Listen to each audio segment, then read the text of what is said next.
Oh, yeah, I don't know where he's at. No, he's supposed to be here, and then he calls me like last minute, and he's like, "Yeah, we're not even." What's that? Oh, we're live on today's episode 89 of the. What? Wait, over the. Oh, hello. On episode 89 of the Holochronicles, I've got Rook from Rook and Titus Podcast. We're gonna talk Punisher, Star Wars, Bigfoot, and of course, Jaxxon 5 is here to give us more than 5. Hit it, Josh. Shit.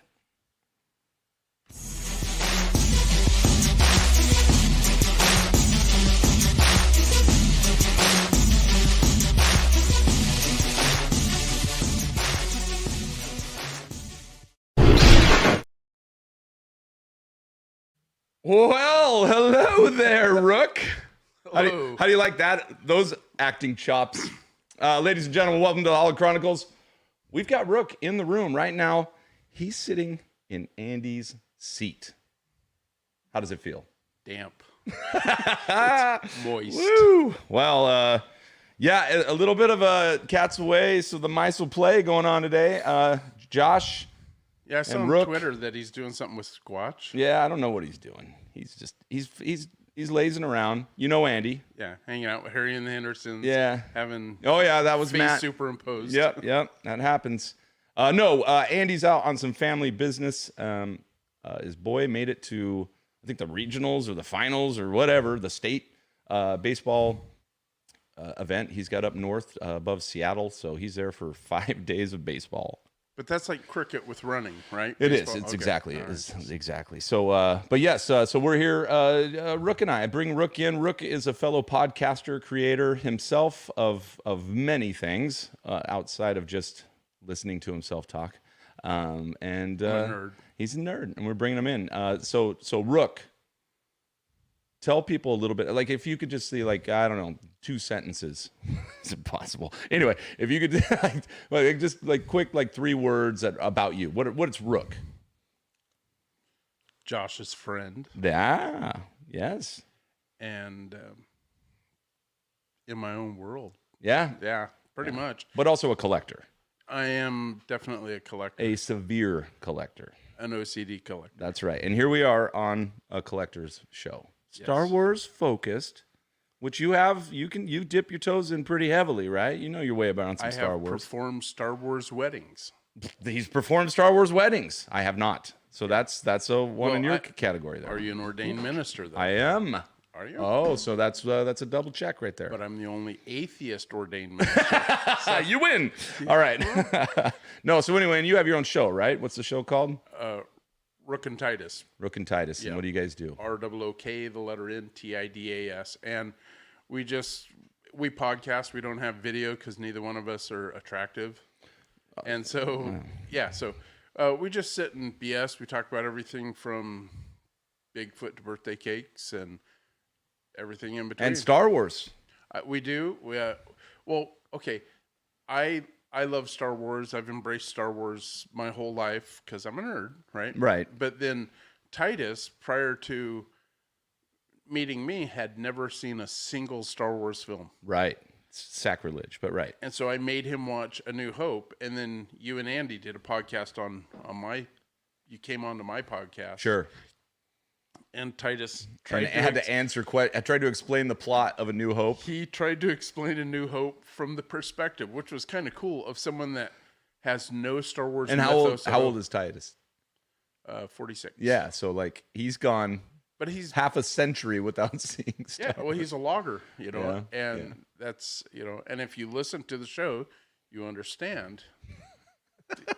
he has no pop culture in him at all. Nice. All right, so that's a good show. I'll put a link to that show down below since I'm on it. Andy and I are on it. Yeah, you and Andy are. Oh, except Andy, I sped him up the whole show. Oh, that's right. Every time he talked, because I can go in and because mine's an audio podcast, so every time he talked, I doubled his speed of his voice, which he was aware of. So after the fact. Oh, that's great. So tell me, when's the first time you experienced Star Wars?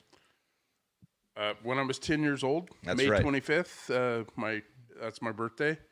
and I went to see Star Wars in the theater, but it was in Mount Shasta Mall, and it was weird because when I saw Star Wars, and then I went to school, and then they pulled it like after a week, and I went to school and I was telling everyone about Star Wars, and then when they went to see it right before summer, and they all came back, and we were talking about stuff, and I would talk about these scenes like Biggs and all that extra stuff that they cut out, because apparently I went to one of the I don't know what you call it. I guess it was a test audience, but okay. I saw one of the test audience. So I saw him actually go to Tosche Station and stuff like that. And so for years and years, I would tell people about it, and it never came out on the VHS. And they're like, no. And then finally with the DVD release, I was like, that's it. That's the scene. The roller disco scene, because that's what it reminded me of, roller disco. Awesome. And did you fall in love like everyone else, or? Yeah, I went out and bought the trading cards because I was 10. That was the thing to do. And I had those up until, when was your birthday? April of 77. No, I mean, so April. April. Up until, this year. Yeah. So I've had those Star Wars cards since I was 10 years old, and have, taken care of. I think the only one I ever bought after the fact, those were all original that I bought when I was a kid. But I have OCD, so I take care of stuff. Mm-hmm. But was the C-3PO without the junk? Because the one I had actually had the junk. The junk, yeah. And so, yep. And then if you don't know what we're talking about, DM us. Awesome. Well, first we got to do some business. We want to thank everyone here in the chat for joining us tonight. Awesome to have you here. We got a fun show. We're going to go off the rails a little bit as far as what we talk about, but we've got some interesting stuff. I'm fascinated, and always have been, by Rook and his. I just am, because of your collecting prowess. Now, you've said you have OCD. I get it, but there still takes a level of commitment, even beyond, kind of that completist type of mentality, which is very OCD, right? Yeah. Like, got to get the first and the last and everything in between.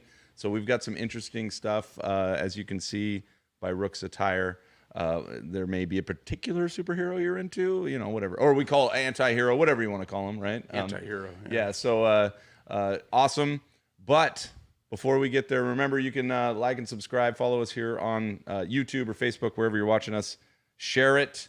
We've got some fun news we're going to share a little later, and about a toy auction, a vintage toy, Star Wars toy, through brand new stuff that we are auctioning off on August 1st. We'll talk a little more about that later, but just keep it in there. We need everyone there, because I'm telling you what, it's some very, very good stuff, and I'll hit you with the list here in a bit.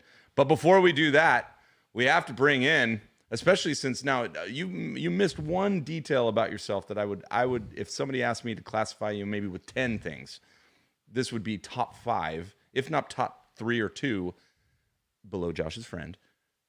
Comic book collector extraordinaire. How many comics do you own? OCD. Come on, you better have an exact number. Well, I actually do. But in my house, not counting my storage shed, but in my house, I have 164,000. Is that all? Well, that's in my house. And then I have 2 off-site storage sheds. Where at? What's the combination? So you have quite a few. Yes. Yes, boxes and boxes, and as an eyewitness, I have seen them. I didn't count them personally. Well, every box is labeled, and then I keep track of them on comicbookpriceguide.com. Okay. And so if you were to come over to me and say, hey, I want, Star Wars issue number 68, I could tell you if I had it, and if I had it, which box it's in, and I can go right to it. Dear God. I have bins I loaded up like 2 weeks ago, and I don't know what the hell's in them. See, and now every one of my bins where I keep my toys has a number on it, and then I have an app that tracks all my bins and toys in my bins. That's great. Well, hey, some of your friends. Now, Rook's been in the chat, but some of your friends are in the chat here. You got Dale Erdman. Mr. Rez is in the chat. We got Gilster. Welcome, Gilster. Some more. Oh, my computer's not working. We got some new people. We got maybe new to my eyes. Sorry if you've been in before. Jaxxon. No, I'm just kidding. We know Jaxxon. We got Chris Ryans and Bupenheim. Bupenheim's here. That's a rad name. Bupenheim. I like Gilster. Yeah, Gilster's He's awesome. funny. Anyway, thank you very much. Jaxxon is with us. I'm going to bring him in. Let's get this party started. Yes. It's going to be a comic fest like you've never seen before as these two comic titans go at it. Here we go. X-Files.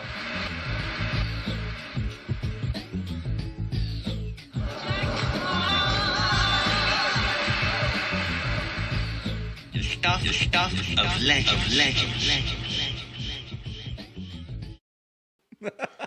Oh, Jaxxon, yeah. Jaxxon, welcome. First, So good. go ahead. It was the first time I could actually listen to that song. Are you kidding me? That's just what I was going to say. I was like, this is a first.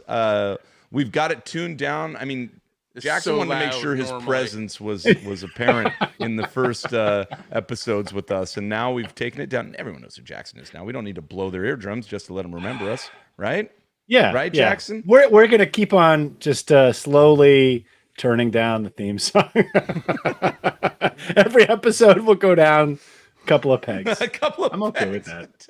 And the video will go away, and then yeah. Jaxxon will be off screen. And all right. Wow, Josh. Wow. No, I just was following your trail, man. I didn't know what you That's were all saying. right. No.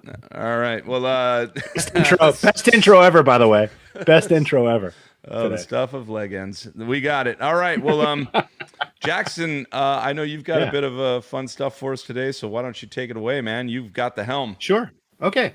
Well, the last time we talked, I believe we talked about issue number 1. And oh man, we've been kind of going through the main titles of the Marvel comics, but what I wanted to do is talk a little bit about kind of a comic blind spot for me. Star Wars: The Clone Wars, the series that came out from Dark Horse. And that started in 2008. Let me just pull up the old video troller here. Okay, now. So, Wow. yeah, so the first issue was released September 10th, 2008.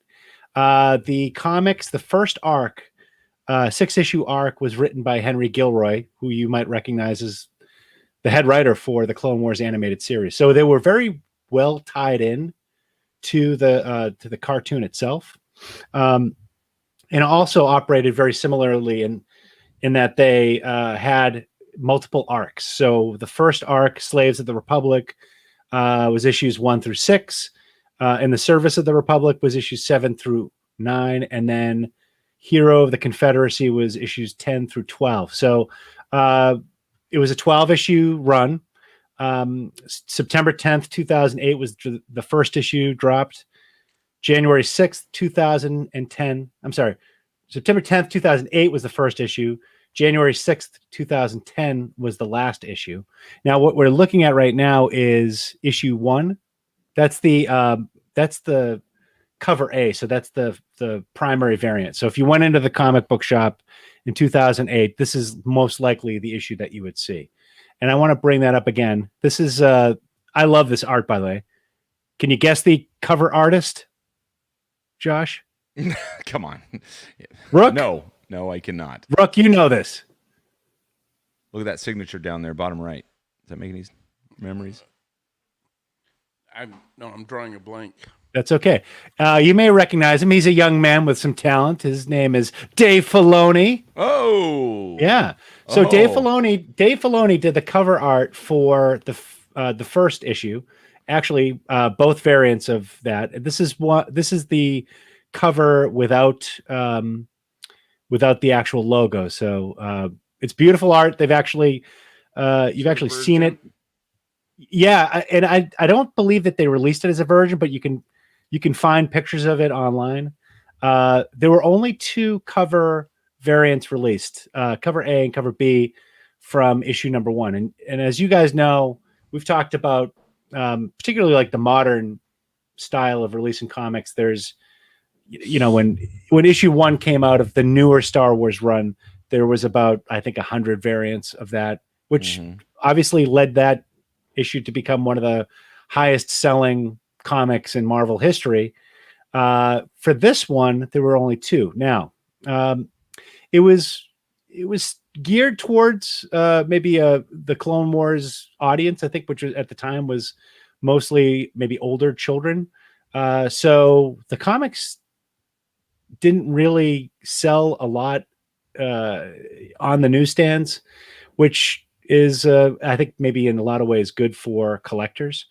If you want to look at issue number 2 in CGC, I'm sorry, no, that's not even CGC. That's a loose copy right now. This is the lowest price I could find for issue number 2, and that's $95. Now, just noteworthy, Josh, this is the first issue number 1 is the first appearance in comics of Ahsoka Tano. Oh, now, okay. So, as Rook knows, when you release a comic with a first appearance of a character, it does have a significant impact in that collectible's value, and it's, I'm sure Rook has the first appearance of Punisher. That's a huge one. But I mean, this is a big one for the Star Wars universe. And awesome. Now, how much do you think that would go for, Josh? Which one? The one you just talked? I thought you just showed me 95. Or what issue was that? Well, that's issue number 2. Now, Okay. issue number 1 is the first appearance. Oh, how much do you think that would go for? Of Ahsoka Tano? Hmm. I'd have to say I'd start at 1,500. I would say 420. 420? Yeah. Okay. Wow, we have a spectrum here. Is that is weird? Well, Some kind of that's 450. Okay. Snoop Dogg reference or something? No. What's going on here? All right. No. All right. Yeah. $1. Matt goes with $1. Right. All right. Okay. So, what did I say? I said 15. I'm an 15. idiot. Yeah. No, that's crazy. So I have seen loose copies on eBay for about $400 to $500. 9.8 graded. I know. But that's Cheater. That's the I know. But that's the absolute. We like to go all the way to the limit. We like to test the boundaries here. Okay. Now this you didn't again. tell Rook that. I'm sorry, Rook. That's the way we do here on Jaxxon 5. Now that's now again, that's the cover A. That's the cover A. There was 2 covers for issue number 1, and both variants were again illustrated by Dave Filoni. This is the second copy. Now I want you to look at the bottom right hand corner of that. What does that say, Rook? Tell me. Go ahead, Rook. He didn't bring his glasses. Oh God, sorry, Rook. I didn't mean to put you on the spot. Yeah, Josh, come on. It's smaller than an iPad, this computer. Josh, what does that say? It says 1 of 1,000 copies. Okay. So there was a lottery for comic book sellers. If you won the lottery, you would receive 10 copies of this. And they did that throughout the country, I believe, and throughout the distribution area. So 1,000 copies of this comic exist. Now, what's a normal run? Oh, a lot more than 1,000. I mean, yeah, 100,000. That's really small, and considering that they distributed it, so closely, it's a high value commodity. Now, let's check this out here. What? Okay. Yeah. So again, that's signed. It's not it's not in the CGC. It's not graded. I don't know anybody that would pay that much for that copy. But again, you're talking about a very speculative market. $18,000 for the first appearance of, oh God, Gilster. Come on. Well, you know what? He's about as close as I would be. 18K is a lot of scratch, especially not for a graded. But again, this is one of those comic series that it's a moment in time. It evolved as the Clone Wars series was evolving, and it was one of those things. It highlighted all the characters from the Clone Wars animation, and particularly Ahsoka Tano. And again, that this is before people really knew that Ahsoka Tano would be one of the most popular characters in Star Wars. So tell me this: when they won the lottery and they got 10 issues, for whatever dealer, did they sell it at face value, or because of that lottery, did it go off the shelf? Did it automatically not even hit the market at a comic, a normal 50 Yeah, cents, you, $1.50, you would whatever? probably have to pay like $50 for it on the shelf. Yeah, usually if you get one of those, if they would even put it out, right? You Right. know how comic shops are. Yeah, exactly. I used to work at a shop, and we would I would try to get in. No, I would try to get in and maybe set aside a few things, but I only set aside things as long as there were other copies, but yeah, I would have totally set aside one of those. That's a score, and it would have been. I still would have paid $50 or like $25 for it. It would have been worth it. I've done that plenty of times for those hard to find variants. Yeah. Now, do So you know Ahsoka anyone? Tano. Do you know anyone that owns one of those? I have seen people mention this online that they have it, and I don't have it. I don't have it. You don't have. I was the answer waiting, would be Jaxxon. no. I was waiting. No. So far, you've been like, No. you see how much this is worth, and then you'll go, Yeah, no. I know. I love to do that, but this is one of those comics that I hope to eventually attain. And if anybody wants to sell it to me at a significantly discounted rate, call me. As Raven Awesome. would say, call me. Yeah. Cool. So yeah, and I actually liked doing some research on this because it's not a comic series that I grew up with. It's not one that I owned. I'm trying to chase down. I know. See, yep. I know. Roundhouse kicking myself is And that's kind of this is one of those things where every time you go into the comic shop, and particularly the Star Wars titles, and even some of the IDW titles, I debate whether or not I should take a chance on some of those low variants, because you never know if it's going to end up doubling or tripling in value. So yeah, that one a lot of people slept on, and it happens. Just buy it next time. That's all. Yeah, but it's a lot easier when you're focused on something like Star Wars. Yeah. Whereas when you go in and you have a variant of 47 different books, now you've got 200 books you have to buy. Yeah.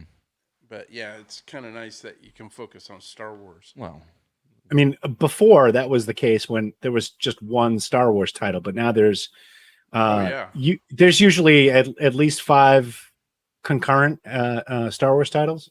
I think right now it's War of the Bounty Hunters, Star Wars. You got the IDW Star Wars Adventures. You've got High Republic Adventures. You've got the High Republic. I think I might be missing a few, but there's a lot. Buying comics and collecting comics is expensive, as you know. And I used to do the same thing, by the way, with the software to keep track of my comics and locations and whatnot. And I haven't done that in a year. So I literally have piles. It's ridiculous. It's $8 a month subscription. Yeah. What is it? Are you using CLZ? No, CPL. Okay. Comics Price Guide. Or nice. CPG. Yeah. Okay. oh man. All right. Yeah. So Jaxxon, do you have anything? That's a pretty. I never would have taken, because I would have said, like, me with Star Wars, I never connected Star Wars very heavily to comics. I know that's a naive comment, but what I mean is from like a Superman, Batman, iconic comic down to you're gonna have the ancillary, shoot offs, and I considered Star Wars that. Oh, they made a comic out of it, but it's real powers in the movies, it's in the toys, but not so much. Well, it's even in the print. Outside, I would almost have ranked them like that, but to see something that can go for for the green head there, Jaxxon. You can't go back. No, it's coming back now. Yeah, that looks almost like an Alex Ross. That is, let me see. That's a winter. I think that's Winter Kit Fisto right there. Oh yeah. Winter Kids. And let's see. The cover artist is Brian Kalin O'Connell. That's who I was talking about. Alex. I was talking about Alex Ross being the cover artist. Oh. Yeah. Okay. Not bad by Filoni though, right?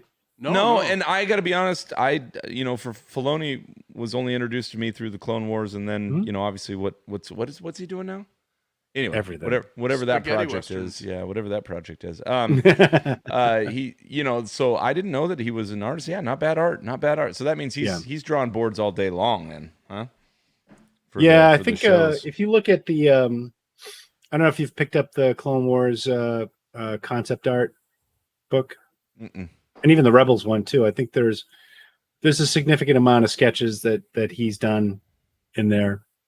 Awesome. Yeah, it's good art too. Actually, I mean, it's that particular one. The cover A is kind of iconic, and I believe there's I wish I could have found it before the show, but there's one where it's just Vader and kind of standing in the same position by himself. By Filoni? Yes, awesome. I believe so. Yeah. Well, great. Yeah, so that's the Jaxxon 5. I try to keep it to 15 and a half. Does he have to leave? He doesn't. No, I Jaxxon, don't have you to want to leave. stay No. around for a minute? I'm sticking around. Yeah, of course. So his 5 is done. He's fine. And now 5 is over. Your Now his 5 is over. 5. Now you're just part of the show. Which you have been, of course. Just Well, thank you so much for that, Jaxxon. Yeah. That's awesome info. I love your eBay tie-ins when you can grab an $18,000 comic. That's just ridiculous. I mean, there's somebody out there that pays for it, right? Or they overprice it so that they can price it down to where it really should be, but it's sat out there for 2 months at 18, and when someone rolls across to 14, they're like, "Oh yeah, baby, found it." So I mean, you never know, right? That's still have a deal. So thanks for that. All right. Before we get back to it, thank you very much. Again, welcome everyone in the chat. I'm going to keep throwing a plug. I'm going to throw the plug right now so that we can move on, because I can't wait to talk to Rook a little bit about some of the stuff he's got going on. But listen, this is an important announcement. Holochronicles on August 1st will have a live toy auction for charity, starting at 1 p.m.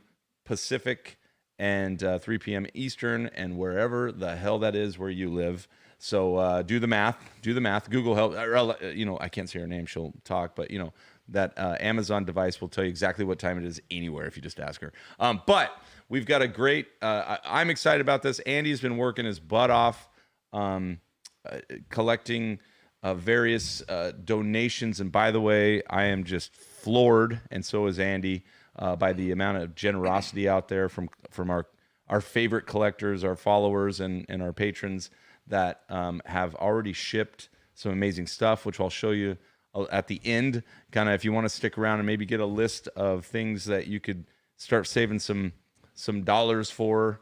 And it all goes to an amazing cause, and that is OHSU Dornbeckers, which is a local children's hospital to where we live here in the Northwest. It's in Portland, Oregon.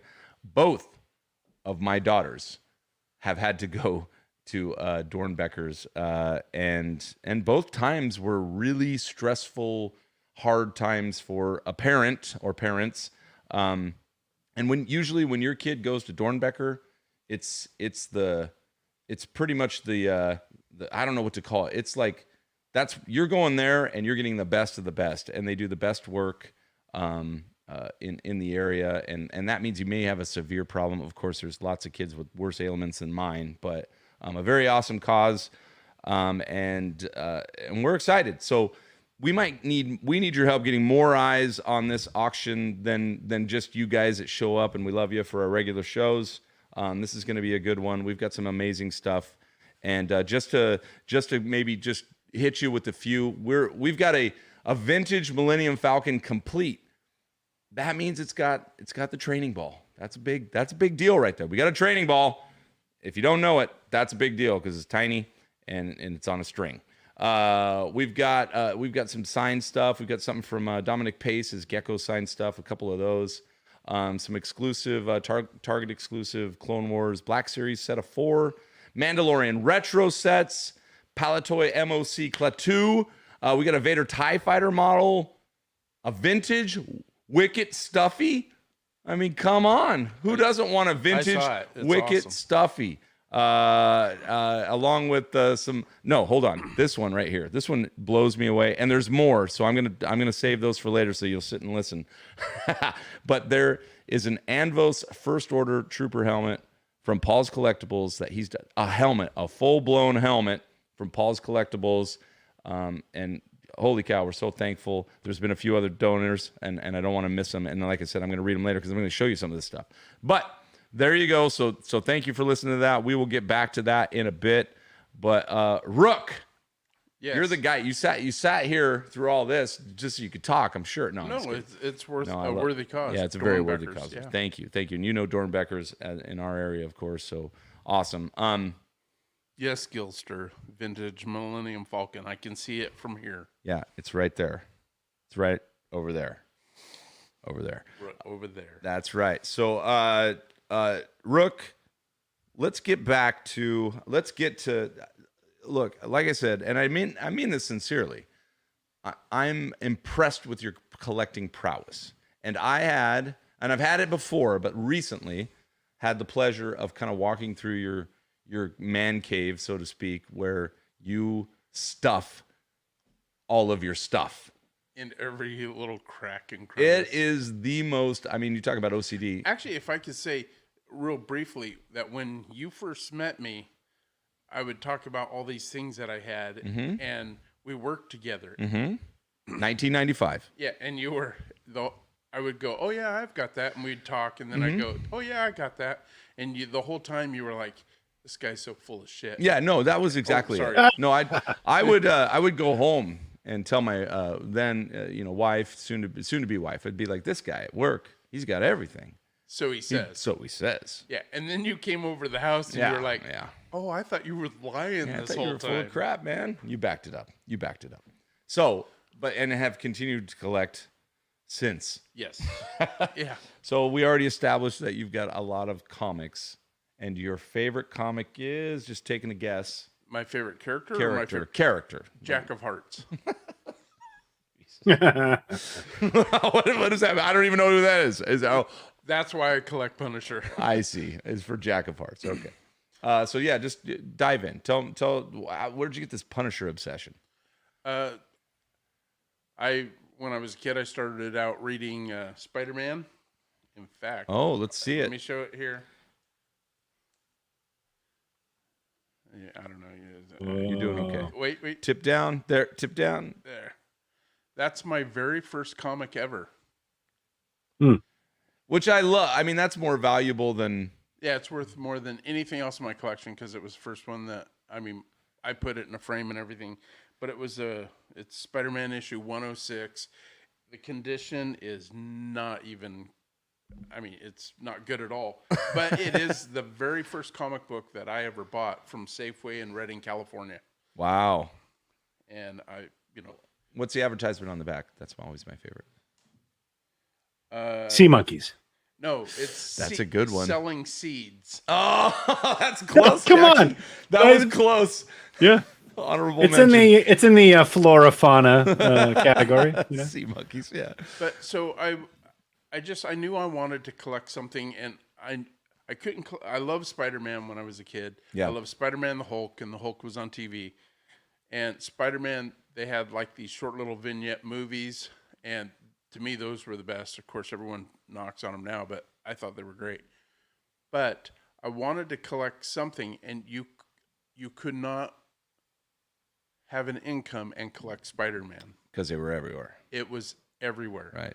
And you could never catch up. You could not catch up. I've got my Mego figures and all that, but there's so much Spider-Man stuff that comes out every day. And back when I started collecting, my first purchase as a collection to collect something was this guy. What's that? That is a Punisher watch. Let's see. There we go. Kind of got to hold it back by your face, but that's all right. Oh, yeah. Back by my face? Yeah, they can see it there. There you go. Yeah.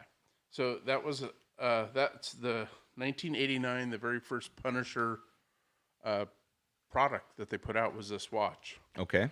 And so I bought two of them. So this one's never been opened. Uh-oh, you just opened it. No, I'm just kidding. No. Punisher by Rolex. No. See, By Rolex. Yeah, I have one on Punisher Noir. Well, I've got like 30 or 40 Punisher watches. So I have one of those trees at home. So the one that I wore every day I still have that on the tree. But This is the unopened one. Awesome. So I'm going to dive people through your collection real quick. In your room. You want to see your room? Because this room, which is, and just so we make sure that we're staying on theme here. Yes. Here's the first pick. See? Yeah. Remember? It's Punisher Mandalorian combo. What? Now, where'd you get that helmet? Where does that helmet come from? That's a Pez candy dispenser that I cut out and trimmed out the plastic so it would fit on that Bowen statue. What did you do with the candy, though? What'd you do with the? Oh, you ate it. No, actually, my granddaughter ate it. Okay, that's good. So there you go. We're tied in. Star Wars connected. All right. So here you go. This is just a little corner of your room. We've got a lot of statues. You got some Now, Jaxxon gentle giants. Is that what that is? And some of those I don't remember. No, those are Bowen. Bowen. Yeah, I have all of the Bowen statues. Randy Bowen out of Beaverton, Oregon. Okay. Yeah, but Jaxxon will appreciate behind him on this side are 3 different Amazing Spider-Man issue 129s, and the one the one on the top is an actual store copy. Oh wow! Yeah, and now I do have one sleeved at CGC'd. It's 9.8, but I don't hang it up on the wall, obviously. No. Dang. Jensen. Now, do you have the Star Wars variant of that? The kind of the homage cover to that with Boba Fett? Yes, I do. Nice. Yeah, Perfect. Of course. Poetry. It's like poetry. It rhymes. Yeah. Is that a different angle? Well, and actually, those up there on the wall, I have the German version, the Dutch version, the Mexican version. Oh my God, that's great. The Wizard copy, and my sister lives in Amsterdam, and my brother-in-law is always looking for Punisher stuff. And then that picture in the center, my son got that for me, and that's signed by Stan Lee and Jay Lee. So that's kind of a special piece. That is a very special piece. That's awesome. Here's a cool angle. Punisher with the Captain America. Oh, I had to put something up there, and I had a skull and a Captain America mask. Yeah, we can't zoom in, but that is an actual human skull replica in there or something. Not a real human skull. All right, we're not that creepy, but yeah. Awesome. Tell me about this video game. Where'd you get that? Craigslist. So you were looking for it? Oh, I looked for that for years and years, and then they came up with this thing called Craigslist. Mm-hmm. And then I just would constantly put Punisher as my search engine, and then that came up, and they wanted way too much money. And I kept watching it, and every month it would go down $100. And finally I was like, it's the video game or my marriage. And so I got the game, and she stuck around anyway. So nice. Love it. But that's the 1991 version where Nick Fury is both a Caucasian and smokes. Oh, wow. Yeah. Interesting. It's a great game. Like kind of, is it like Ninja Turtle-esque where kind of side scroller, kicking and shooting and fighting? Yeah, that's all it is. Nice. It takes about 15 minutes. I've got it set up to where it's free play. So for my granddaughter, it's like an hour to play, but for me, it's like 15 minutes. I just go through it real quick. Awesome. All right, here we go. We got to. Now, this corner is going to be eliminated. Those are other Bowen statues. I have like the Moon Knight and Spider-Man. You mean eliminated? No, they're going to go into the other room. I have a 3-bedroom. Okay. So on both sides of that are Punisher, and that corner is all that's left of non-Punisher in that office. And so, but it's all superhero. Like if you look, you'll see the Eagles chess pieces. I have the Marvel chess set there. Nice. And then, but that whole corner, that's Bowen statues. The new Moon Knight movie's coming out, so that's going to jump up in price. Beautiful. All right, and then you literally have like a retail store spinner. Yes, with toys on it. When the Bon Marché went out of business, I went down and I bought. That's where I got where I hang my Punisher costume. Right. And then I bought that, which is it's just a display that the Bon had, and it folds around, and I have a couple hundred toys hanging on that, but no duplicates. I do have variants. There are variants in the toys. Sure. Like one will have a curl, one doesn't have a curl. Oh, on the hair. Yeah, on On the Punisher's hair. hair, yeah. Yep. Excellent. And then you're going to show that one off yourself, I think, aren't you? Why don't you do that right now? Yeah. Well, you could show the. Yeah, I'll put the pick up, but go ahead and put it. Show that you have it in hand, and then I'll put the pick up. Oh, okay. So there it is. What is that? Let me make sure. Let's see. I'm fighting the light. There it is. That's CPL issue number 8. What's CPL?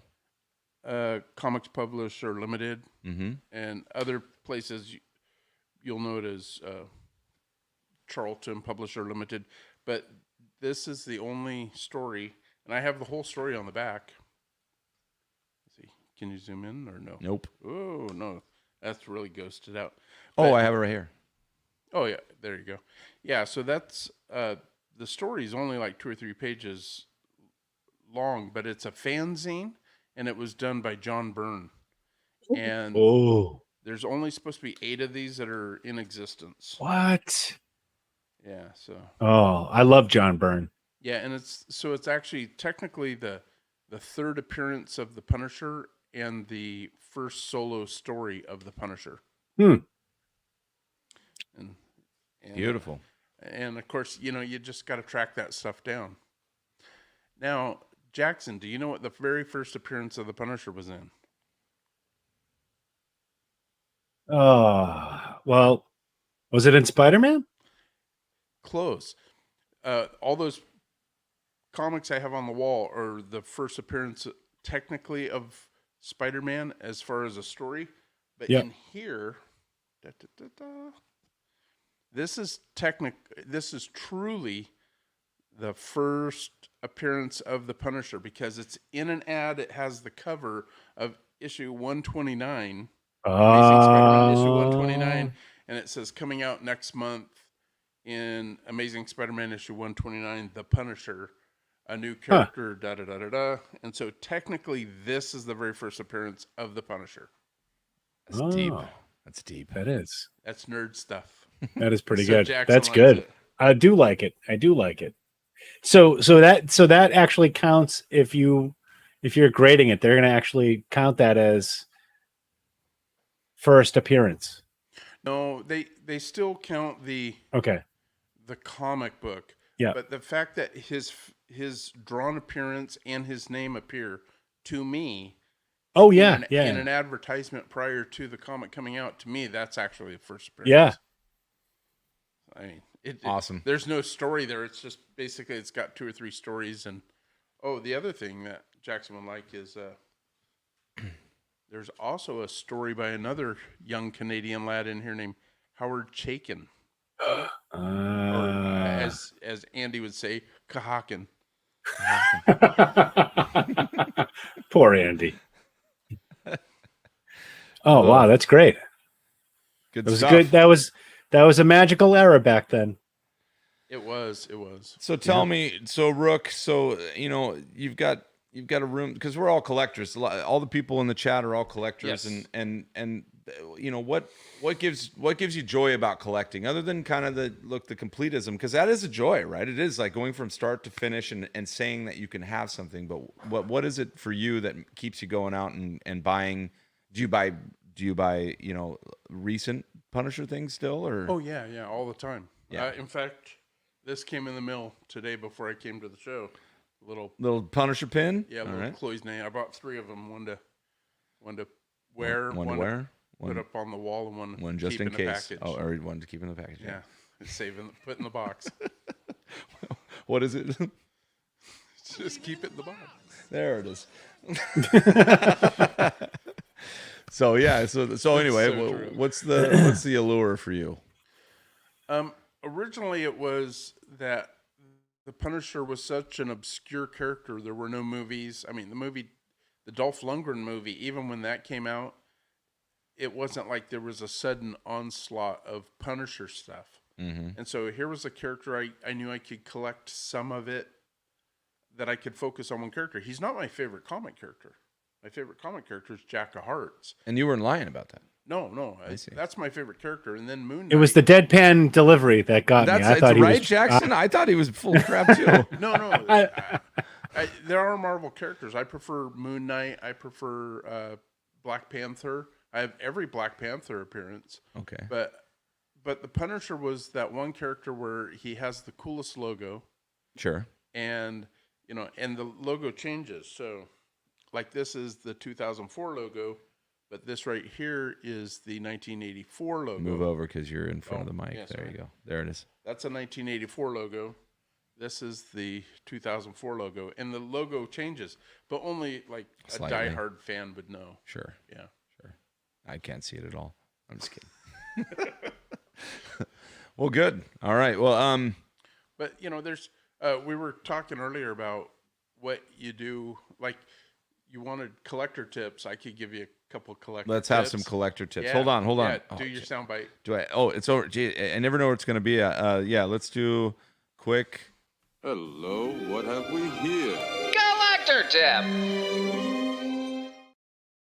It's been a while since I've hit that one. Yeah, and visual too. Yep. It was good. Okay.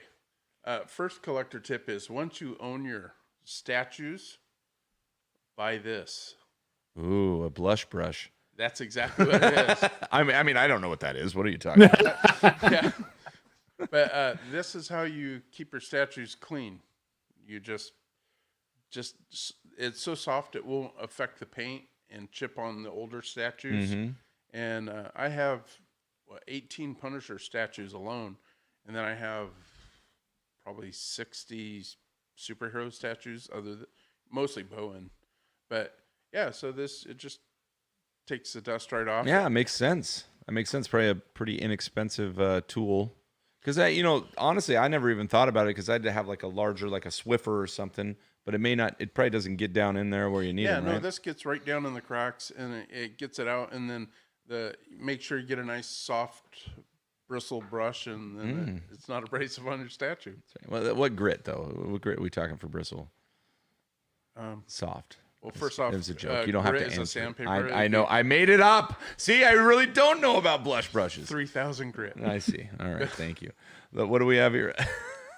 What's he? Yeah, Paul. He just uses leftovers from his 80s hair days. Good for him.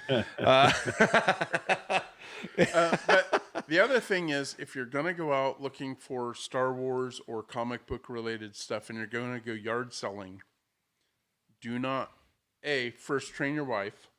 Okay, what does that mean? Train your significant other. Oh, okay. Sure. Yeah. Oh, yeah. Your partner. Sorry. Whatever. Yeah. Whoever you're going out with. It could be your best friend. Sure. Yeah. If like me, I go out looking for comic book stuff, right? So I don't wear anything that's comic book related. So I might have like a Dale Earnhardt t-shirt that This I wear. is deep. This is Yeah. a deep tip here. No, I wear a Dale Good. Earnhardt t-shirt when I go out looking for comic stuff. I never wear like a Spider-Man hat or a Punisher hat or any of that when I'm going to go yard selling and looking for stuff, because I don't want them to automatically get it in their head. This guy knows about comics and I can sell this comic for more. And then you get a stack of comics and you're like, I don't know. My kid likes these. Yeah, or my nephew. Josh, I love the idea of Rook after he's just paid like $1 for like a stack of like like $100 each comics. I love the idea of him just like walking away and then all of a sudden turning like I his secretly shirt love comics. Gets in his car. Look upon the face of the Punisher. There it is. Well, my wife, she goes, when we first started doing, like garage selling, she'd go, I'd be talking to the guy over the side and I go, I don't know much about this. And she goes, I thought that was that superhero you really liked. Oh. And I'm like, Oh, and you're like, fine, double the price. yeah. Right. Well, that's a good tip. So, come on, you got Yeah. more. What's one more? Give us one more tip. This will be the first time we've had 3 collector tips in one show. Oh, Come on. We got 1 blush Nice. brush. We got 2. I'm fascinated with 2, though. 2's great. Two is You're playing chess while the other people are playing checkers. Yeah, that's right. That's what it is. I like that your go-to to be a non-comic fan or Dale is Earnhardt. Dale Earnhardt. That is great. Because NASCAR fans don't collect anything, right? No, They have a house Just full of trailers. NASCAR cars. Speeding right. tickets. Speeding tickets. Number 2, yeah, that's the best. That's one of the finest tips I've heard because that's love it. less practical than any tip I've ever heard. Like, no, you don't think that deep. Like, yeah, take your Star Wars shirt off if you're going out garage sailing. Yeah, if you're looking for that item, like Star Wars or comic book related, don't wear comic book related stuff. Makes sense. Yeah. That's why I never wear cargo shorts when I go shopping for sandals. That's the thing is so What? Did that work? I don't know. It was as fast as I could come up with that. It was really good. Let's see what the chat says about your wearing. Yeah, I don't there it know. goes. Yeah, it's not There gonna we be go. good. It never works for me. So the thing is that so you may down the road want to be like Andy, where apparently he tells everyone he collects Star Wars when he's at the garage sales, and then he gives them a really fair deal. But that's not me, man. If I can get a guy's full collection for $25 and plus throw in a DeWalt power drill. Wow. Yeah. Now you're going for Whoa, like wait just, a minute. Yeah. These details sound like this actually Very happened. specific. Yeah. Very specific. He's like, if you don't give me that fork and knife that you Right, hang on your right, wall, right. plus your $25 set. Right. I have a comic book that sits in a safe deposit box that I bought for $0.25 using this method. Oh my God, I love it. And Rook's like, and could you throw in that safe deposit box? no, it's at one of the our local banks, but it's Which one? Huh? What number? I was joking. But it's Keith's favorite character. Oh, Captain America. Very In the first chat, appearance. Mr. Jensen, guest on our show a few shows ago, or was it? Oh, last that's show? right. Don't even Yeah. remember. But I have Captain America issue number 1. From the 40s. Crap! He's about to lose his. And it's in a safe deposit box. So if my house were to burn down and I lose everything, at least I can Sell that to Keith. What? But I mean that I could buy a house right now with it. Wow. And, Wow. And trust me, I hear about it all the time. Oh, I'm sure you do. I'm sure you do. Keep on training. Yeah, it's like when you have so many comics and your wife or your significant other says, you could get rid of those, and then you're like, yeah, and we could buy whatever, but then I wouldn't have them. There it is. There's the allure. That's There the it allure. is. Then I wouldn't have them.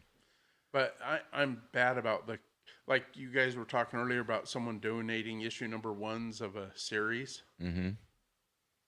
Why would you? My brother used to purposefully pick up like issue number 2 and 4 of a comic series, like the Falcon or whatever, and he would go, "Here, I got these comics for you," knowing I would have to buy issue number 1 and 3. Oh, snap! Just to be mean, huh? Yeah, yeah, But that's the way you get a lifelong comic reader. yeah. Get the hooks in them. Get the hooks in them. Get the hooks in them. Yeah. All right. What's your third tip?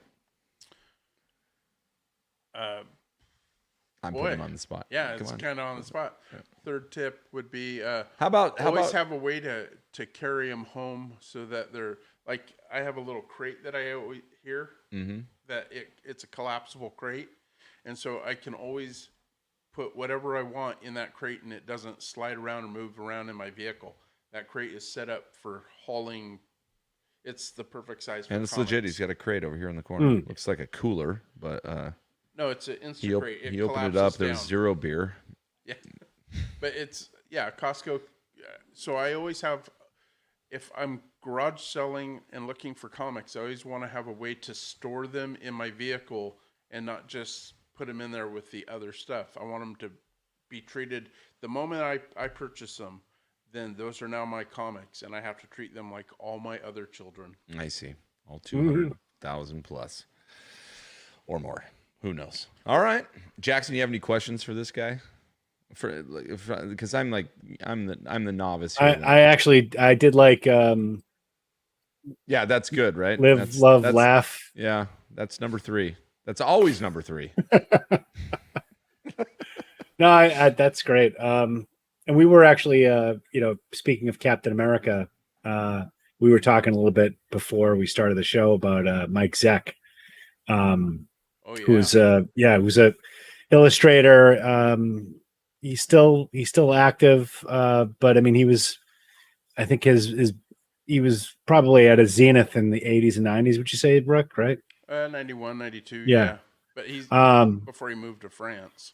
Right. I mean, he was so back in the kind of the pre-internet days.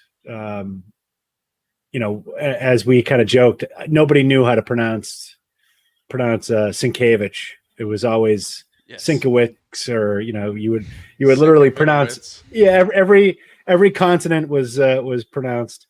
I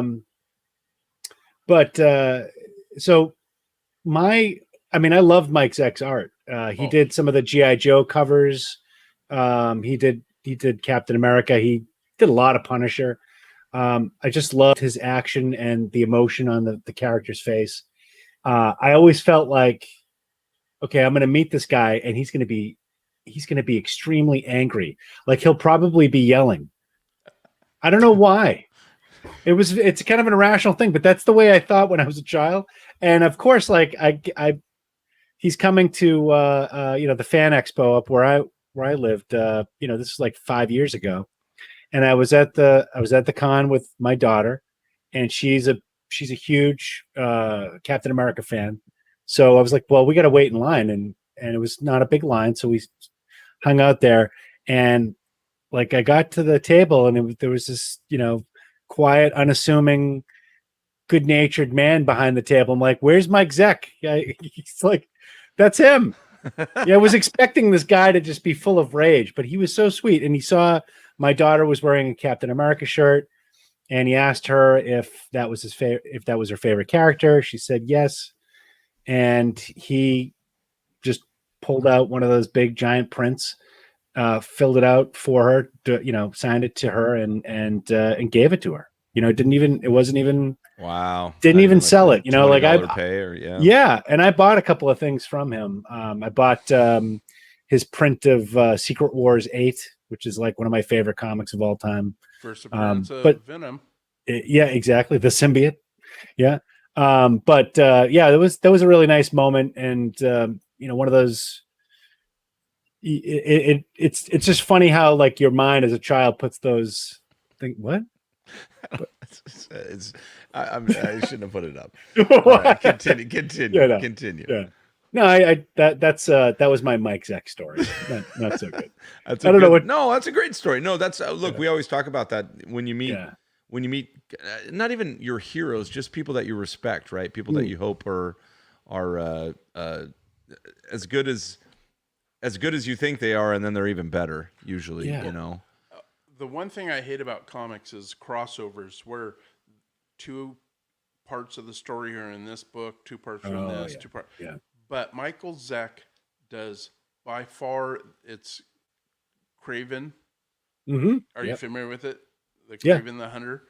Yeah. It's in Web of Spider-Man, Amazing Spider-Man, Paper. I have number 1. That's. But that 6 issues of the Kraven. Yep. Is Michael Zeck does it. It is by far the best Spider-Man story. By far. And Michael Zeck's art is phenomenal. Yeah.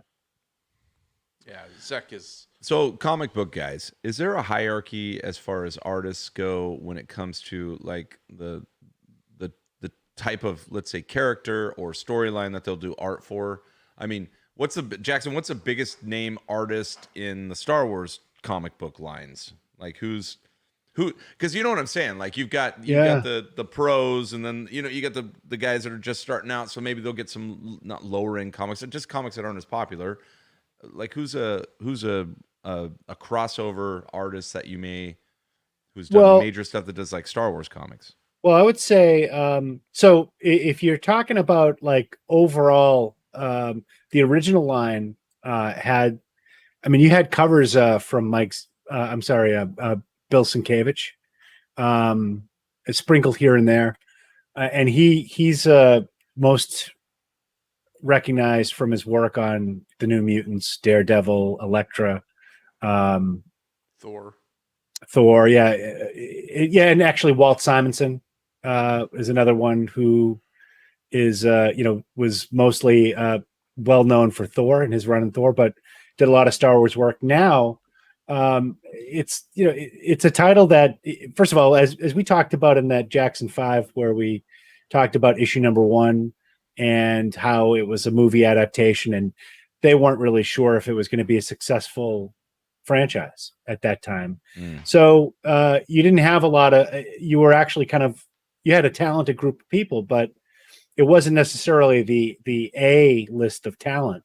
And now Marvel, understands that Star Wars is a guaranteed franchise, and they try to get as many of the kind of the A list talents. I mean, I'm thinking like, Mark Brooks, current artist, does a lot of great covers.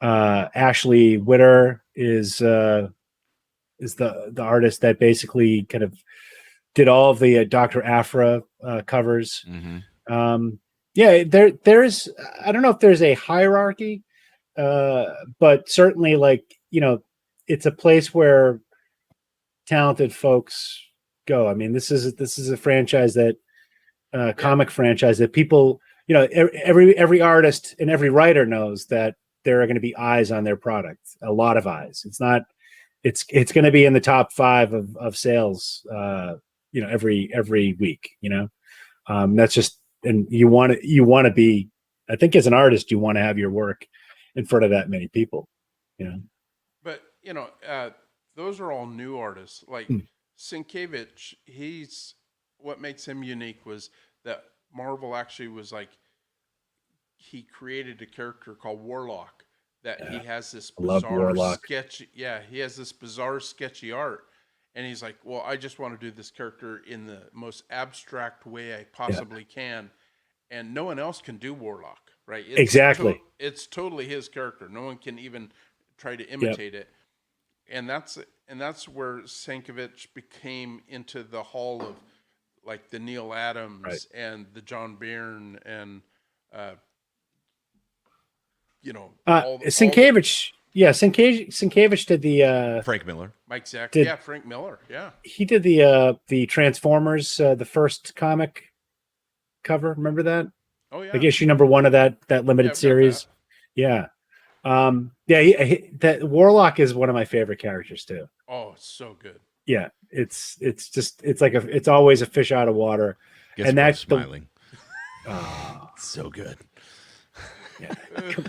Come on. No, I love it. No, I love it. No, I love it. I've talked about this last time you were on, Jax. It's like, I loved comics. They never latched on, and maybe that's a blessing, obviously, in disguise, as far as, just the headspace you got to keep for, oh my God. for that, you know?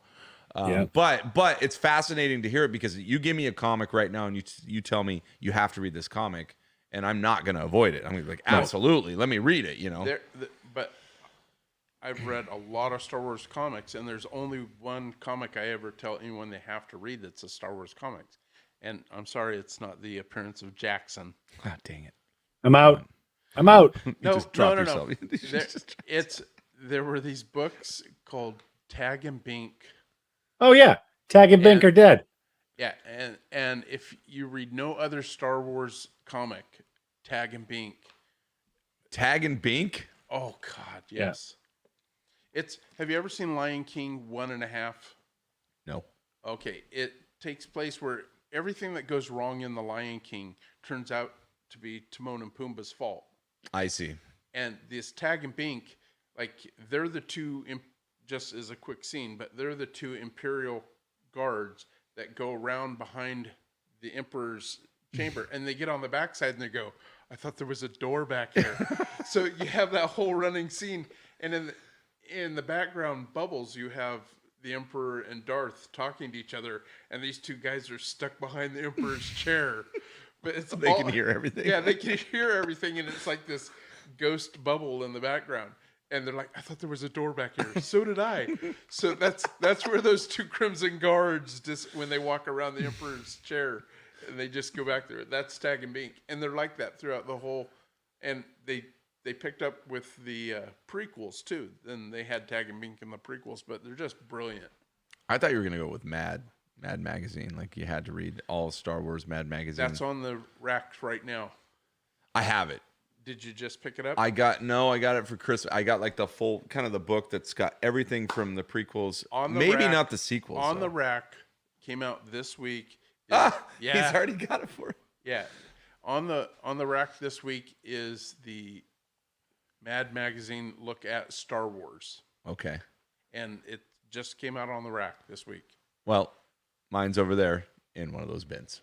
No, this is... I know, but my version, which I think probably goes from prequels through OT.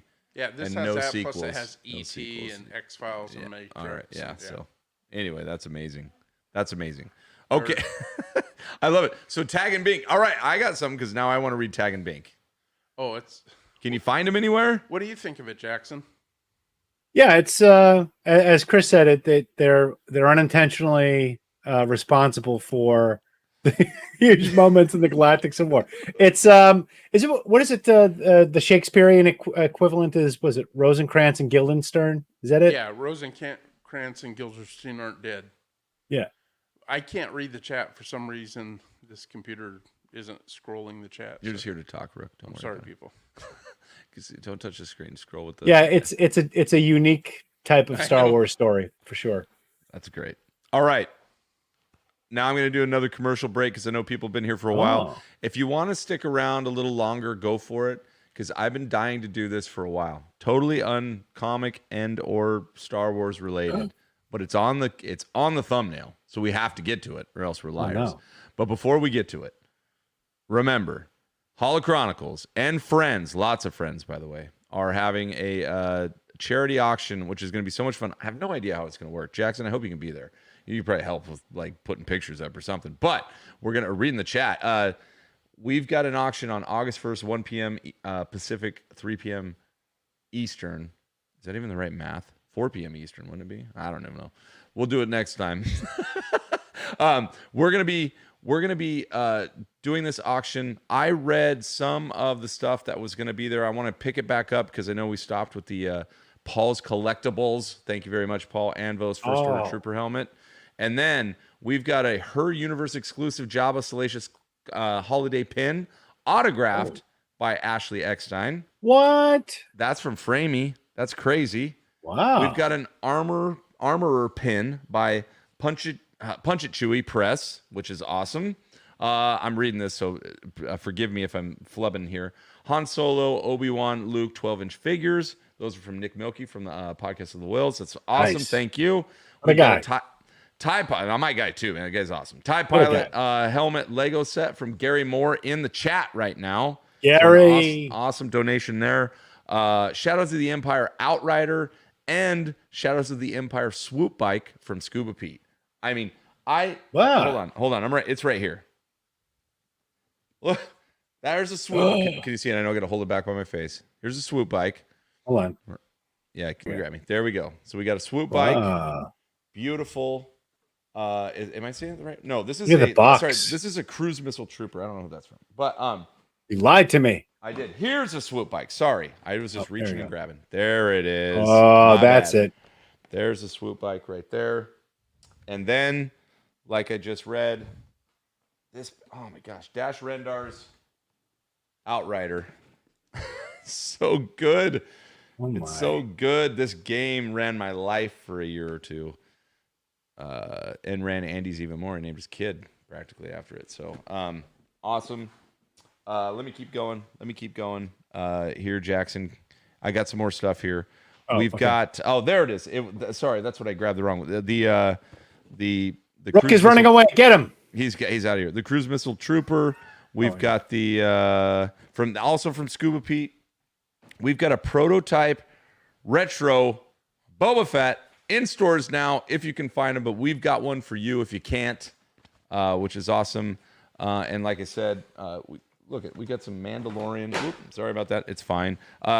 We got some Mandalorian retro figures here. Oh. And guess what, guys? I have not even added my stuff yet, which is still in bins. That's the theme of the show. Wait a minute. Josh, in a bin. are you putting up some of your famous Black series? I could be, Jaxxon. Oh, that's I a could scoop be. right there, I could everybody. be. There's a Dominic Pace signed autograph. Actually, two. See, Hold on. Wait a minute. Oh, Dominic Pace, Gecko. the Gecko himself. The Gecko himself, and more. So it's going to be a fun auction. Oh, and Rook, would you help me? Would you please grab that Falcon for me? Thank you, Rook. When we have our guests on, we make them work. Welcome to the Holochronicles. Right. Yeah, go ahead, Rook. You're holding it up. Here it comes. He's bringing it in. Just a gorgeous. Actually, I have to be honest. When I picked it up, I said that. I said, oh, wait, I'll get that. Yeah, thank you, Jaxxon. I said, man, that's really nice. That's pretty. So look at the landing gear on that thing. Landing gear on that thing's good. Stickers are in pretty good shape. We got a little here or there. And then Rook, carefully level it out and just try and flip that back off, would you? Because I think I could hear it sliding around in there. Yeah, there's stuff in there. Yeah, I just saw Rook give you a look like, you telling me to be careful? You tell me to be careful, you idiot. Oh, what's in there? Oh, no, he put it on. See that? Grab that little dude right there carefully off the deal. Yep. There you go. Okay. So we'll see if It's got the training ball. That's huge, people. That's huge, people. Oh, you can see it swinging. Wing. Training ball. Decals look awesome inside. Holy cow. Someone applied them properly. I'll tell you what, even if my childhood vintage Millennium Falcon existed and was in pristine shape, those decals would have sucked. Oh, my God, yeah. I put them on. So, yeah. Wait, by the way, do the batteries work? We haven't. I'm sure they do because Andy is the battery expert as well. But we obviously keep the batteries out when not actively testing them. So that's an excellent tip, by the way. There's an excellent tip. Don't leave your look seat. at that. See, batteries like to explode. That is gorgeous. Gorgeous. Yeah, good stuff. So we're super excited to have everyone there. Have a great time. Look, bring your wallet, man, because for one, you're gonna get one of these awesome pieces.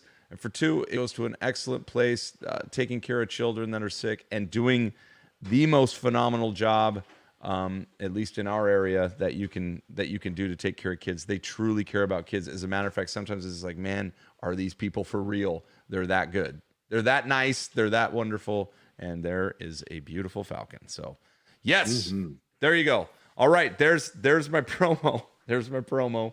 August 1st.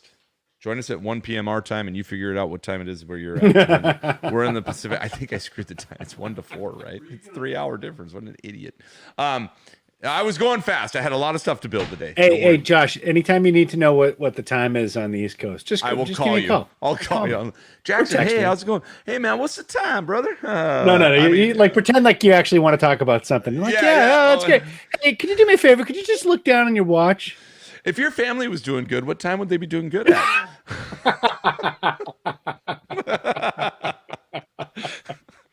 All right. All right. Here we go. All right. So thank you very much. Thanks for everyone who's been in the chat. Now we're on to what I would call just a little conversation with Rook about my favorite. I'm putting you on the spot, but you'll pull it out. Don't worry about it. Are you going to do my spinner? Oh, God dang it. Thanks, Rook. Easy. Everybody in the chat's waiting for the spinner. There it comes. My bad. It's a beautiful one, not yet, because I don't want the butt shot. And you do the butt. Yes! Nice. That's how it works. Here it is. Rook, tell them about this. Oh, yeah. Francis Castle, the Punisher.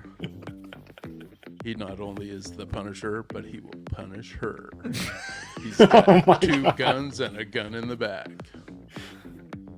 By Sideshow Collectibles. This is a limited edition, 1,000 pieces were produced. This is piece number 242. Love it. Keep going. See, hey, it's not as easy as whoever does that makes it look. Wow. Oh yeah. Oh yeah. I'm trying to keep it clean. You're doing a great job. He just talked about his gun in the front. Yeah, he sure did. all real cloth. All real cloth, baby. Yeah. Look. All his bullets are painted on. All the grenades are detachable and ready for a Every bomb. last one. If you know what I mean, ladies. If you know what I mean. Look, if he's pointing at you, you're about to be punished. Here he comes. He's coming back around.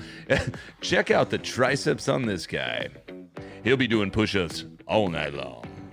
Anything else you want to add to that, Rook? Oh yeah. Oh yeah. All right. No, this guy's huge. I don't think he's a 1/6 scale. This guy's a monster. I said he's 1/6 scale, and it's a 19-inch statue. Whoops, my bad. It's huge. That's huge. It's just I know you guys always do the sideshow, and I figured that's my only Punisher sideshow piece. So. No, he's an amazing piece, man. He's amazing. He is the Punisher. I just always like the fact that they do all the cloth. You have real cloth, and even in the handguns, the magazines come out and the bullets are painted in the magazines, and he has all the extra magazines that go in his jacket, and all the grenades are actually small. Everything's shaped and it's all put together. It's pretty cool. Sideshow, man. That's sideshow. And sometimes I even feel like, hey guys, come on, enough little parts. I mean, I'm a full-grown adult, but I'm dropping and losing these things all the time, you know. And sometimes they give you too much. Like you have to do outfit changes throughout the month, I guess, so you can have different displays. Well, after they did this Punisher, then they started doing the things where they gave you options on hands. Yep. So you could change out your hands and faces and heads and stuff. So this is one of the early sideshow. Yeah, so this is like a big statue too, though. Yeah, that's beautiful. All right, there, we did the spinner. Golly, I almost forgot. Yeah, see, Andy leaves, everything goes to crap. I can't even remember a spinner. Now you're going to embarrass me. No, I'm I not. thought that's where you're going. I'm not going Didn't to it sound like embarrass that, Jaxxon? No, I was going to embarrass Generally, that's what happens. Oh, Look, okay. here's the deal. We've had Rook in here. He knows enough about Star Wars to be dangerous. He knows enough about the Punisher to destroy you or punish you. All right. Comics in general, look out. But there's one other thing that you're a near expert in, if not an expert, and that is what? Everything or Sasquatch? I knew he was just going to go like, I'm an expert in a lot of things, Josh. See him think. Let's talk Lord of the Rings. Bigfoot. Yeah, Bigfoot. So you're a big Bigfoot fan, right? Yeah. Well, I had an encounter. That's what I want to hear about. Oh, okay. So that's actually what caused me to have a podcast. Okay. And we just wrapped up our third year of a podcast, but it's not a Bigfoot podcast. We talk about birthday cake and Punisher and Yeah. You said birthday cake twice. Is this a common theme on your cast? Or what? It really is. Look at me. So I can't read comments. It's okay. They're not talking about you. Let's put a birthday cake on the spinner. I know. Oh, yeah. Oh, yeah. So no, it's just so I had an encounter, and I just was excited to tell people about it. And then Titus had an encounter, but his was on video. So we actually have film footage from his. Mm-hmm. And because we were just hanging out all the time together, and then I went, you know what, I'm going to do a podcast. So I just got on eBay and I bought like the cheapest microphones I could. And I just like you were going, oh, well, I'm thinking about doing a podcast too. And I was like, okay, that's cool. But I just went, well, Yeah. I'm going to not think about it. I just got to jump in. And if it gets better in time, it will. And it hasn't. So, but now we've added bits and we've changed it. But so with Sasquatch, what it was is I was, my son who recently passed away, he and I, in the summer, we used to go hiking the last week of July. And I do this minimalist hiking, and we drove up. My wife took us up 21 miles to the end of a road, and then we hiked about 7 or 8 miles in and set up camp in a canyon. Well, no one knew where we were because we didn't really know where we were, right? And I was at that time I was working graveyard. So when about 2:00 in the morning came by, I was wide awake. My son had kind of drifted off to sleep, and I heard this screaming monkey. Like it was the loudest, deepest, you could feel it in your teeth sound. And I mean, I'm up, and Now, some people say mountain lion. No, but I've heard mountain lion. Okay. I've heard bobcat, and I've heard fox. I mean, I go out and I hike, me and a knife and a tent. That's it. Mm-hmm. You know, and so, but okay, here, let me follow it up, and now you'll know it wasn't a mountain lion. I know. I'm just playing devil's advocate for the crowd devil's here. Don't fight me. I just fight had them. a whole podcast All about right, all right, devil's advocate and how they no longer do it. I see. I see. In the Catholic Church I see. as of 1989. Thank you. So Stay on target. Yes, stay on target. So after about a half hour or so, because I came up out of the tent with my handgun, I was like, Sure. What's going on? And my son's like, what is it, Dad? What is it? And I was like, oh, it's nothing. It's nothing. It's not a big deal. And then he's like, why do you have the gun? And I'm like, oh, just in case, go back to sleep. So Sure. He went back to sleep. Well, we were in a canyon with sheer walls on both sides. So I would say they're at least 20 feet high on both sides. And I had jumped into a creek and had him zip line down the bags, and then he jumped into the creek because the creek had a deep pool. So I knew that no one could get down to us. So like I said, about a half hour later, that pool was an isolated pool. The rest of the creek was probably 4 to 5 inches deep of water. Something threw a big rock. And when you throw a rock in a creek, it has that Clattering sound, yeah. Like that. Something had thrown a rock, but it had to have thrown the rock over us because the other bank was muddy and the bank side that we were on. But when I say it was a screaming ape, Sure. it was an ape sound. So I didn't see. I didn't have. You didn't see it. Yes, but how many things can throw a rock that had to be at least a 10-pound rock that landed about 4 feet past me into a shallow bed of a creek? From how far away? It would have had to been 20 feet. Yeah. So it would. It's a heck of a shot put. Yeah, and it would have had to arc over me to land in the stream. And so, what was the next day like? Well, the next day was going to be the end of the trip, anyways. So you just left that night? No. I just didn't sleep but it wasn't a big deal to me because I work graveyards, so Sure. I was used to that. Sure. I mean, when this all happened would normally be my lunchtime. Mm-hmm. So that spurred you to do kind of your own show, and now you attend, at least locally, and I know you've gone further out to go to some of the Squatch fests and all that. And does that become another collecting type of scenario for you, where you're collecting stories, really, right? You're going out there and you're talking to people, sharing experiences. Yeah, I do that. I mean, but I don't bring it. I mean, I'm collecting them. I haven't put them up on my podcast yet, but I do interviews like with Bob Gimlin and stuff like that. I'll interview them, but it depends on how personal it is, and I don't want to step on anyone's toes. And then there's a lot of wackadoodles, man, and that's kind of fun to interview them too. Sure. Because like I had an actual encounter, but I didn't have a physical in the sense that I didn't see, but something threw a rock, and it was a big rock. And there was definite verbiage involved. But like Titus's, there's a call and response. And I've listened to it. Yeah, it's and crazy. It's terrifying. I would like to hear it. No, I've listened, Jaxxon. So I actually got to hear it. When Rook, we've talked about this before, but anyway, then we talked in private, and we had Titus, and he went and got his phone, and Titus is a very highly technical dude. Just kidding. Oh no! But he gets his phone, and we finally get the video up, and of course the video is not. It's mostly audio that you're getting from that. Yes. At least what I saw. Yeah. So, and the audio is hair raising, and you're like, well, what is that? Now you're thinking someone's messing, but there's no messing.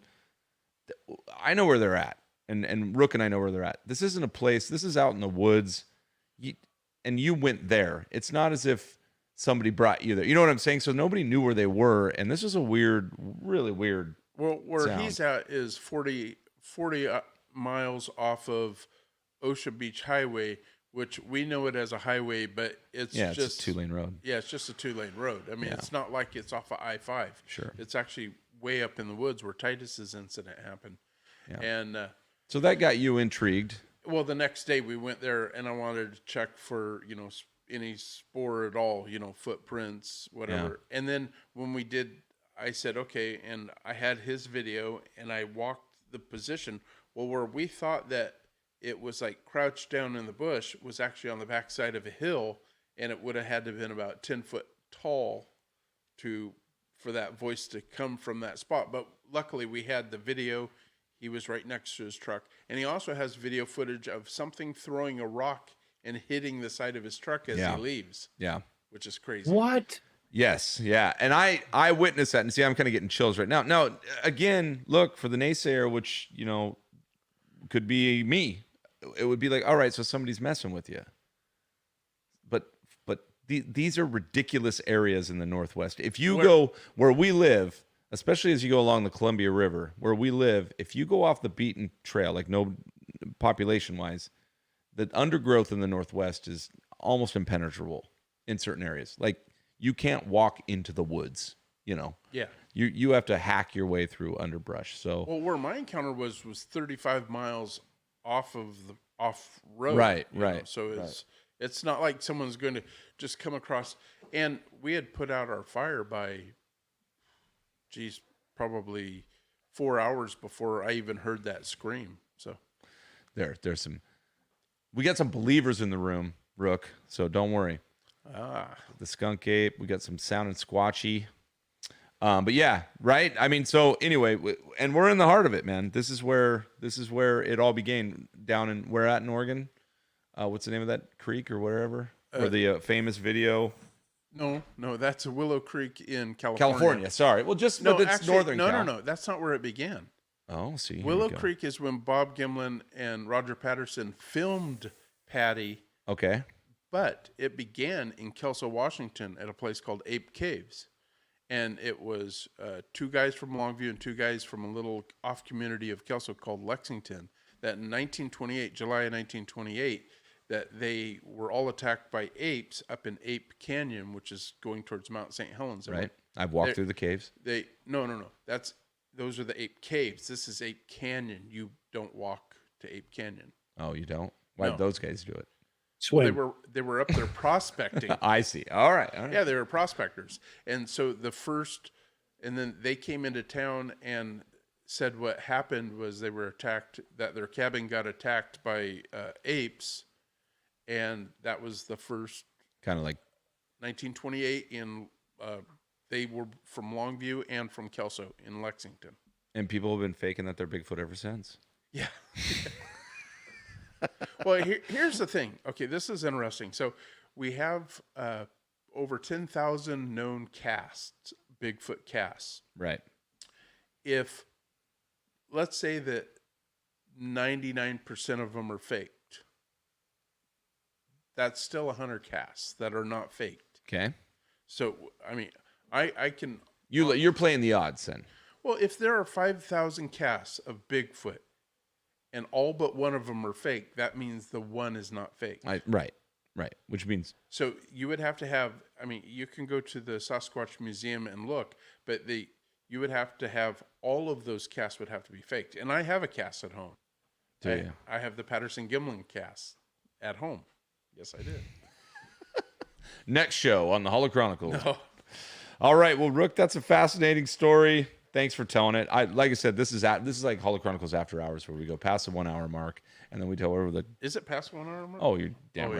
yeah. I want to hear the sound though. I really I'm curious. So, did you guys do that sound on your show? I don't know if we did. No, my sounder. Titus's. Okay, well, Titus isn't that scary. But other than the fact that you can definitely tell that it's a monkey. Mm-hmm. And we took that sound. We took Titus's phone to the Oregon State Primate Institute, which actually, I don't know why it's Oregon State, but it's located in an area here outside of Longview called Coal Creek. And the lady listened to it and she said, yes, that does in fact sound like an ape. Okay. And I said, but that's from Abernathy. And she goes, well, before you ever ask, no, we've not had any primates that got loose from the primate center there. And it's just not, it's probably 10-minute drive from here, but they have orangutans and gorillas and chimps. And I said, you've never had any primates get loose? She goes, never. She goes, it's not that kind of a place. It's not like a zoo. It's an actual place where they do rehabilitation and research on the primates. And I was like, oh, okay. And then I said, so off the record, what do you think? And the lady told me, she goes, off the record, I'll tell you what, we have call and response across the canyon that call to the primates in their facility. And I was like, what? And she goes, I'm not gonna, because we were gonna have her on the podcast. Yeah. And she goes, I can't do that. I'm a professional. But to me personally, she said, yes, they have had call and response from a primate across the canyon calling to the apes that are in her facility. Weird. And causing them to yell back and forth. And I'm like, okay. That's not going to end well. They're teaching them. They're teaching them the codes. I know how this ends. I've seen enough science fiction. I know how it ends. I'm done. We're doomed. We're doomed. I know how it ends right now. Hang on. All right, Rook. I've been hanging on to this for too long, and Jaxxon just said it. So here you go. From one collector to another. And I know you're a big Planet of the Apes fan. And I am plus, a huge Planet of the Apes fan. And this is a guy. What's the price tag say? I can't see it. How much is on $8. $8 whole dollars. Down from $16.95, by the way. But nice. Or maybe $10.95. $8 whole dollars for this beautiful Gorilla Sergeant. Includes rotating display stand in case you want to keep that bad boy spinning on the nightstand. Yeah. So there you go for Bigfoot, a Sasquatch collector, and a adamant Planet of the Apes fan, and a perfect segue from Jaxxon. There it is. There's your straight from Josh's personal haul.